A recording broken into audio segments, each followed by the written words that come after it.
Hello people, বিডিগিক্স ওয়েবসাইটের পক্ষ থেকে HTML এবং CSS ভিডিও টিউটোরিয়ালসের 25তম ভিডিওতে আপনাদের সবাই ওয়েলকাম জানাতেছি। আমি ফয়সাল আহমেদ।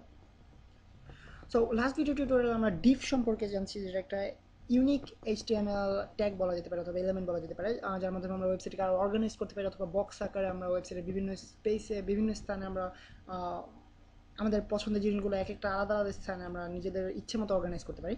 সো ডিপ সম্পর্কে কথা বলার সময় বেসিক্যালি একটা প্রবলেম হয়েছিল, সেটা হচ্ছে পজিশন ব্যাপারটা, অর্থাৎ পজিশন স্টাইলিং ইয়েটা আপনাদেরকে সিএসএস এর পজিশন পজিশন এই প্রপার্টিটা নিয়ে কথা বলা হয়নি আপনাদের সাথে এখনও। সো আমি বলেছিলাম যে আপনাদের সাথে পরবর্তী টিউটোরিয়ালটাতে পজিশন নিয়ে কথা বলা হবে।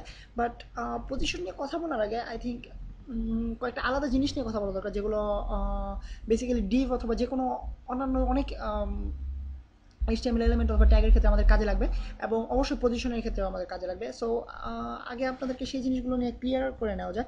সো যে দুটো জিনিস নিয়ে আজকে কথা বলতে চাচ্ছি, যেহেতু আমাদের ভিডিও টিউটোরিয়ালের সময় খুব একটা বেশি না, অতএব আমি শিওর না ঠিক যে দুটো আলাদা বিষয় নিয়ে আমি কথা বলতে পারবো কিনা। বাট আমি আজকে বেসিক্যালি শেখাতে চাচ্ছি ক্লাস এবং আইডি।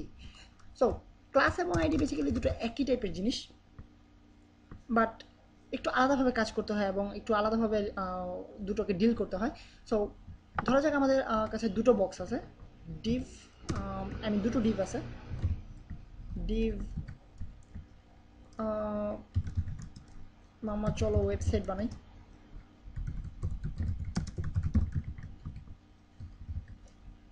অ্যান্ড আমরা যেহেতু আগেই বলেছি যে অলরেডি যে আমাদেরকে আলাদা আলাদা বক্স করে আমাদেরকে আমরা ওয়েবসাইটকে আরও সুন্দর করতে পারি অথবা আরও অ্যাট্রাকটিভ করতে পারি।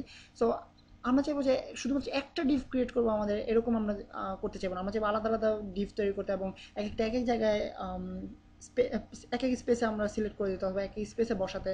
সো এক্ষেত্রে আমরা কী করতে পারি, অর্থাৎ আমরা যদি দুটো আলাদা ডিভ তৈরি করি, ধরা যাক ডিভ হোম চলো বানাই।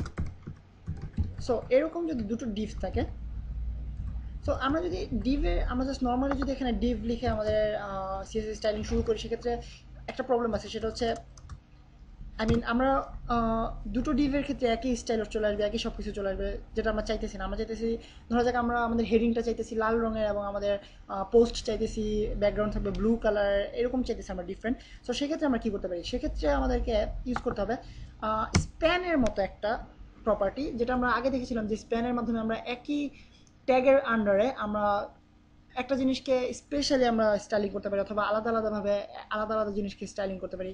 যেমন আমরা চাইতেছি, আমরা যদি চাইতাম তাহলে স্প্যান ইউজ করে স্প্যান মাম্মা এই কথাটাকে আমরা ইটালিক করে দিতে পারতাম। দেন আবার চললো এই কথাটাকে আমরা, অর্থাৎ এই এই শব্দটাকে আমরা বোল্ড করে দিতে পারতাম। সো একটা ট্যাগের আন্ডারে আমরা বিভিন্ন স্টাইলিং করতে পারি।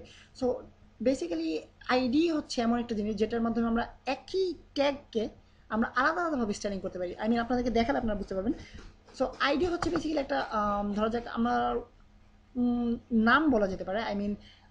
ধরা যাক আমরা সবাই মানুষ। সবাইকে কিন্তু আমরা যদি মানুষ বলে ডাক দিই, তাহলে একজন বুঝবে আরেকজন বুঝবেন, এরকম হয়ে যাবে। সো আমরা যদি নাম ধরে ডাক দিই, সেক্ষেত্রে আমরা সহজে বুঝতে পারি। সো আইডি হচ্ছে এক ধরনের নাম, অর্থাৎ আমরা ডিভের ক্ষেত্রে এই নামটা দিব। আইডি বেসিক্যালি প্রোগ্রামাররা, যারা HTML কোডিং করে, তারা ডিভের ক্ষেত্রে আইডি জিনিসটা বেশি ইউজ করে থাকে। সো ডিভের ধরা যাক আমরা এই আইডিটাকে দিতে যাচ্ছি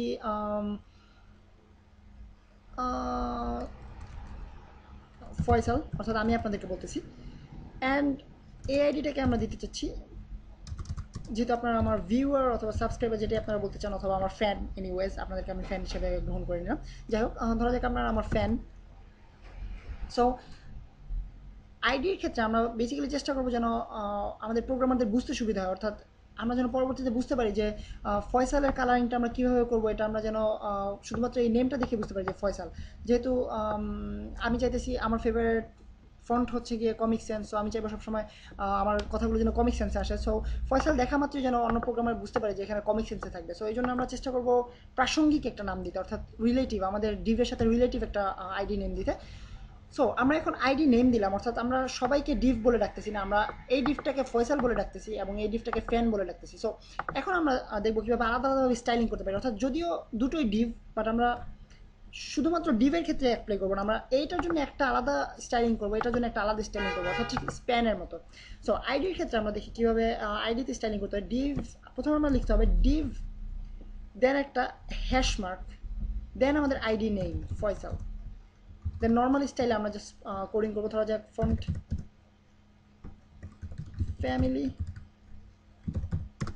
কমিক স্যান, যেহেতু এটা আমার ফেভারিট ফন্ট, এবং ব্যাকগ্রাউন্ড কালার ব্লু, আমার ফেভারিট কালার।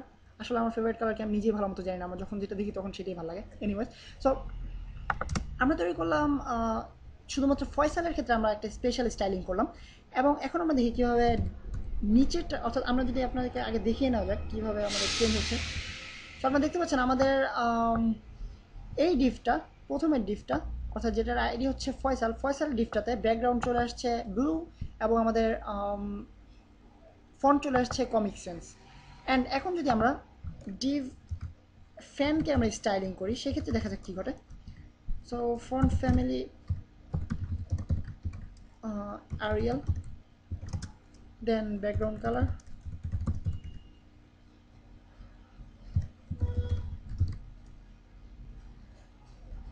green। সো আপনারা দেখতে পারবেন এখন আমাদের নিচের লেখাটা সেটাতে গ্রিন একটা ব্যাকগ্রাউন্ড পাবো, এবং ফন্ট ফ্যামিলি হয়ে যাবে অ্যারিয়াল।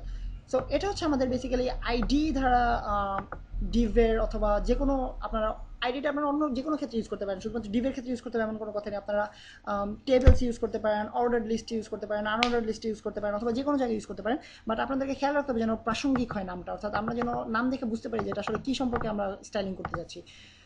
সো এটা হচ্ছে আমাদের ডিভ। এবং ডিভের ক্ষেত্রে আপনাদেরকে পজিশনিং নিয়ে কথা বলার কথা ছিল, বাট আমি পজিশনিংয়ের আগে আপনাদেরকে এই জিনিসগুলো ক্লিয়ার করে নিতে চাচ্ছিলাম, যেন আপনারা পরবর্তীতে এই জিনিসগুলো ইউজ করলে আপনারা যেন সহজে বুঝতে পারেন। এবং পজিশনিংয়ের টিউটোরিয়ালটা তৈরি করার ক্ষেত্রে আমি যতদূর ধারণা করতে পারতেছি যে আমাদেরকে এই আইডিয়া এবং ক্লাসটা অনেকখানি বেশি ইউজ করতে হবে। সো আমি আগে থেকে ব্যাপারটা ক্লিয়ার করে নিতে চাচ্ছি, যেন আপনাদেরকে পরবর্তীতে ডিভ সম্পর্কে, পজিশনিং সম্পর্কে বোঝানোর সময় আবার আইডিয়া এবং ক্লাস নিয়ে কথা বলতে না হয়। সো আজকের টিউটোরিয়াল এই পর্যন্তই, এবং নেক্সট টিউটোরিয়াল আপনাদের সাথে ক্লাস নিয়ে কথা বলবো, এবং নেক্সট টিউটোরিয়াল আপনাদের সাথে দেখা হবে। সে পর্যন্ত সাইন আপ করতেছি আমি ফয়সাল আহমেদ ফ্রম